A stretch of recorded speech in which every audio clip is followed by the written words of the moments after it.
Right now, there's a guy sitting at his kitchen table with a contractor's quote in one hand and his phone in the other, and the number on that quote is wrong, not the price. The price is real.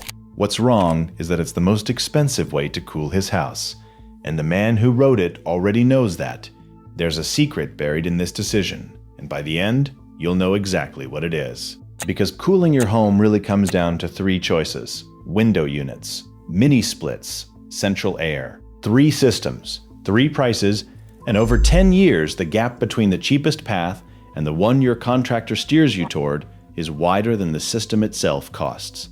That gap is not an accident. It's where the money gets made, and almost nobody sits you down and shows you the math.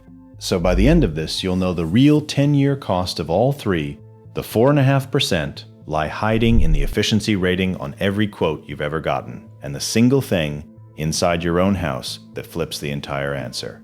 That last one is the secret. Stay for it. Start with the number every salesman points at, the efficiency rating. Higher is better. That part is true. But in 2023, the government quietly changed how that number gets measured, and nobody mailed homeowners a warning. The old rating was called SEER. The new one is SEER 2. And here's the part that stops you. A unit rated 16 SEER 2 is actually less efficient than a unit that scored 16 under the old test. Roughly 4.5% worse. Same machine, lower number. The test just got honest.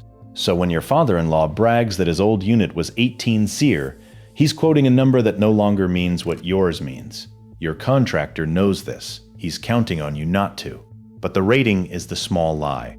The big one is what they do with it. And we're getting there. First system. Window units. Everybody's first apartment had one rattling in the frame. So your gut says they're the cheap, sad option. Your gut is half right.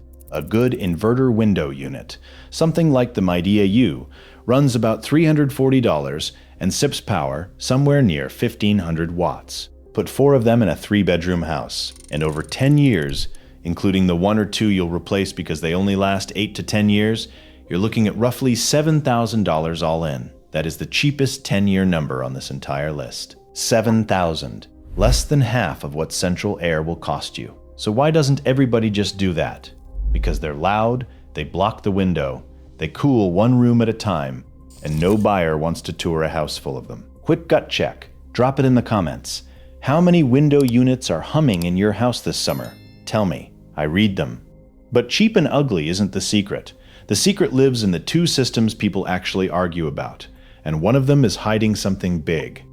Second system. The mini split. This is the one the internet swears will save you $12,000, and you've seen that number because it is absolutely everywhere. A wall unit, no ductwork, an inverter compressor that ramps up and down instead of slamming on and off, and efficiency ratings north of 20, sometimes past 30 SEER 2.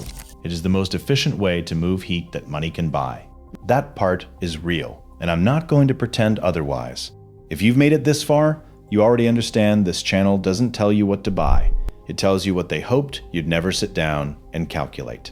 Subscribe, and you will not look at a quote the same way again. Now, that $12,000 number, here is where it quietly falls apart. That figure is operating cost only. Just the electricity, and it was modeled out in California against an ancient 14 SEER central unit, with power rates that climb every single year. Run the honest math on a normal 3-bedroom house at normal electricity rates, and a professionally installed 4-zone mini-split costs you closer to $20,000 over 10 years. That is more than central air, not less. The savings everyone quotes at you were never the savings you'd actually see. But watch what happens when you change one single thing about the house, because that is the secret, and it's close now. Third system, central air.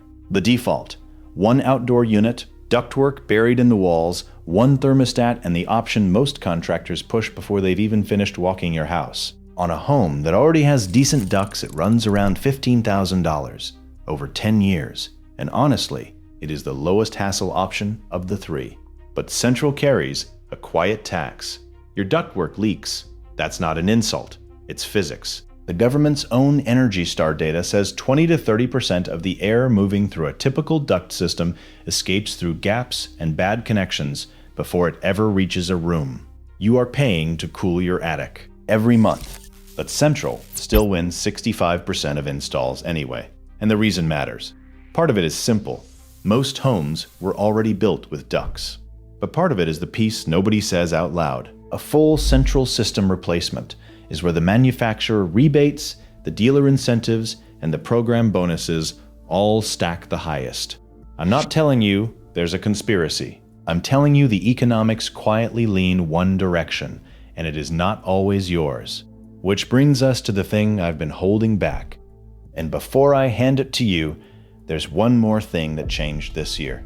Something that makes the timing of this whole decision matter more than the decision itself. Hold that thought for 30 seconds. Here is the secret. The contractor who wrote your quote already knows which of these three is cheapest for your specific house. He ran it in his head before he sat down, and the variable that decides it is one thing: your ductwork. If your home has solid sealed ducts, and you actually use most of your rooms, Central Air wins the 10-year math, and the mini-split savings you read about online simply evaporate. But if your house has no usable ducts, or leaky ones baking in a hot attic, the cost of installing or fixing that ductwork adds $3,000 to $10,000 onto the Central quote. And the mini-split suddenly wins by thousands. That one fact, the condition of your ducts, flips the entire answer. And there is a way to swing it harder in your favor.